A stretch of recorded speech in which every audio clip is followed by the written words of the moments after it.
Woo! Hey everybody, welcome to another weekend live edition.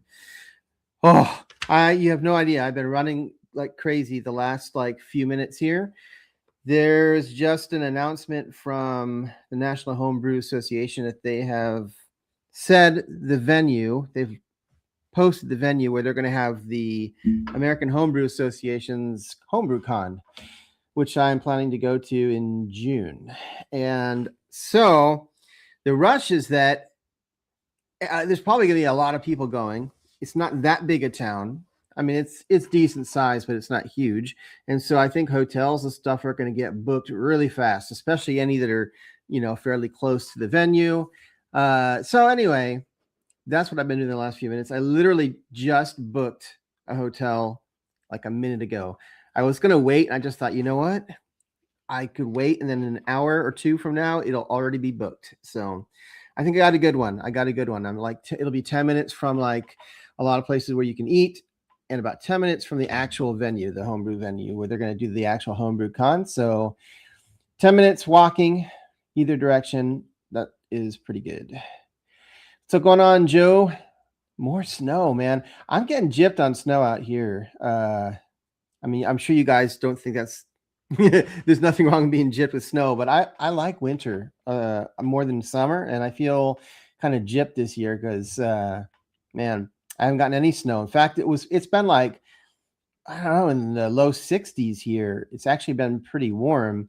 I was going to finish doing some yard work today, but typical Pacific Northwest weather, it started raining. So maybe tomorrow I can get out and finish the trimming of the yard. 12 inches of snow. Holy cow. All right. Well, let's get started. I'm kind of frazzled, so I apologize. That announcement came out at the worst time here, and I just wanted to make sure I got a hotel booked. So today I'm drinking, what is this? The Chouffe Cherry. By the way, the whole point of these live streams is that I'm trying to pick beer that everybody can get easily, and it's accessible. So it's not like, like a beer that you'd have to be in that area to get. And then what's the point of like drinking it here on the live if nobody can even get it? So this is pretty common. You should be able to get it in most bottle shops, Total Wines, wherever you get your beers and stuff. Do I need water? What is that? Joe, you need water. Yeah, I heard that regarding snowpack and stuff, yeah, we're really low on water for our area because we haven't had any snow. So cheers, Marty and Jamie. Nice to see you. So Cherry Chouffe, that's I think how you pronounce it. Last weekend I did a Delirium Red. This is very similar, different brand company, but very similar, and I thought I would compare the two. This one is same thing as the Delirium. It's a Belgian cherry Belgian beer, 8% ABV. I don't remember what the Delirium was percentage wise, but probably pretty similar. I kind of talked about this brewery already because I drank a different Chouffe probably like a month ago or something with you guys on here. Hang on one second. I got junk popping up on me. There we go. I don't think it's no, but I don't think we have a drought here. California sometimes has pretty bad droughts. You think with all the rain we get in this area, we wouldn't have that problem. But anyway, The brewery name is Brasserie de Chouffe, I guess. I don't know if I'm pronouncing that quite right, but anyway, it's known for its. I don't know if you can see the gnome guy on the front of it, but that's their icon or whatever you want to call it, and so that's what their mascot. Anyway, I have some notes this time because man, there's a lot of history. It's funny because I'm going to start opening it, but it's not been around that long, right? It says this brewery was founded in 1982, if that's correct, which means it's pretty young. Whew, I can smell cherries coming off of this. There's two brother-in-laws that were brewing beer in their garage, and this is kind of the original Chouffe is. Oh, look at that head. That's nice. That's a good-looking beer. The two brother-in-laws were brewing beer in their garage, like a lot of people start with brewing beers, and this is what happened. They built a business out of it, and over time, they joined Duvel, which is a bigger Belgian brewing company, in 2006, and then they started reaching, obviously, a more global audience because of that. So this particular one, the Chouffe Cherry, was introduced in 2014. So it's pretty new as far as like beer dates go. It is a little bit different. I'll talk about the difference briefly between this one and the Delirium Red. I guess you can't see if I put that there. Maybe if I switch. Oh, it's a little better here. I'll try to there. Anyway, so this one's kind of funny because it was created using a beer called McChouffe. I'm not kidding. McChouffe, like McDonald's. McChouffe is a Belgian dark strong ale, and that's what they used for the base of this one, and then they enriched it with cherries. Now the idea or the theory or the lore is that, again, looking at the little gnome on there, that the gnomes were being mischievous and accidentally dropped cherries into the vat of McChouffe during the brewing, and that's how they came up with Chouffe Cherry or Cherry Chouffe, depending how you say it. Yeah, so I think that's what I got for the history. It's my notes for that. I want to try this. The head has gone away, unfortunately, but you saw it when I poured it. It was pretty decent, like at least a finger, kind of reddish color. Whoa, the cherry is so much. I'd say the cherry smells better on this one, I think, than from what I remember the Delirium. It's almost candy cherry smelling. I remember the Delirium from last week was more like the dark Bing cherry, like, you know, it wasn't like a sweet cherry. It was kind of almost like a sour cherry. This smells like cherry candies, you know.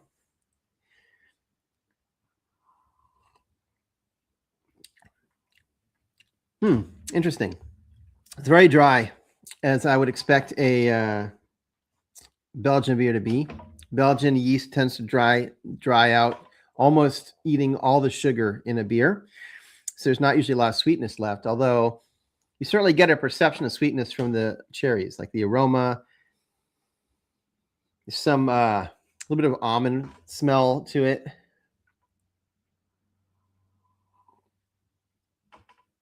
Really high carbonation. I'm guessing that this one, like I think most Belgians, was bottle conditioned. I don't know if it'll say on here. It does say. It's always funny how because they use metric. So this is 11.2 ounces. You never get like the full 12-ounce bottle because obviously they don't bottle it here. It doesn't say. It does say natural flavors and colored with vegetable juice. Interesting. So this is not the natural color. They had to add some coloring to make it redder, I guess. Really dry. You know, they say, like, if we're comparing this one to the Delirium Red from last week, so both of them are Belgian cherry ales. Obviously, this one is based on that McChouffe dark Belgian ale, whereas the Delirium comes from just it's just a high gravity ale. It's not from like one of their, base beers or anything. Both of them end up with a red, like pinkish head. Obviously, kind of a reddish color. This one's a little bit darker red. It's not quite as red as the Delirium. The Chouffe leans to be darker, denser. Like I said, the Delirium was a little brighter, I think, red. This one is supposedly fruity but balanced and lighter and more approachable than the Delirium Red. I'm not sure I agree. Also, this one is supposed to be less sweet, but I think for me it's the opposite. The Delirium seems like it was sweeter, more of a dessert beer. This one smells like candied cherry, but it tastes a little bit less sweet, in my opinion. It's good. I don't think I would drink like a whole bunch of these or anything. Kind of like a sour. It's a nice palate cleanser. So if you're drinking, like, here's what I usually do. If I'm drinking with, my friends, I'll start with a hazy IPA. That's not too high ABV, but good flavor, a nice fresh hazy IPA. Then I'll usually get a good stout, like a barrel-aged stout or something, high ABV. Takes a while to drink, change its flavors as it warms up. And then I want something to cleanse my palate if I'm going to drink anything else. Sometimes I don't, but so I usually get like a fruited sour, or this would be perfect where you drink this and it just kind of gets you ready for anything different. So that's all I have to say about this beer. I have a beer currently fermenting that I can't tell you yet because I want it to be a little bit of a surprise, but that one is going to take longer to get the video out because I'm going to bottle that one. I'll give you a little bit of a clue. I have to bottle it because I don't want to put that beer anywhere near any of the rest of my equipment. So that should give you three choices to choose from as far as the style, if you know your beer, as to what that could be. And then I've got something else. I've already got grain and stuff ordered. I'm going to be brewing again at the end of this month for the next beer. I got all stuff planned. I did order a 20-gallon brew system, not system, but like it's they call it their bare bones from Clawhammer. So the problem I've been having is when I want to brew a beer, like if you saw my video I had posted in my most recent brew day, it was a coconut vanilla sort of barrel staved beer. The problem is that smaller Clawhammer system can only hold so much grain. And that's not anything against Clawhammer. Most of the all-in-one systems are pretty much the same size. So it's a problem with any of them. If you want to make a high-gravity beer like that, or any high-gravity beer, you can't get all the grain and all the liquid in there. It just won't fit.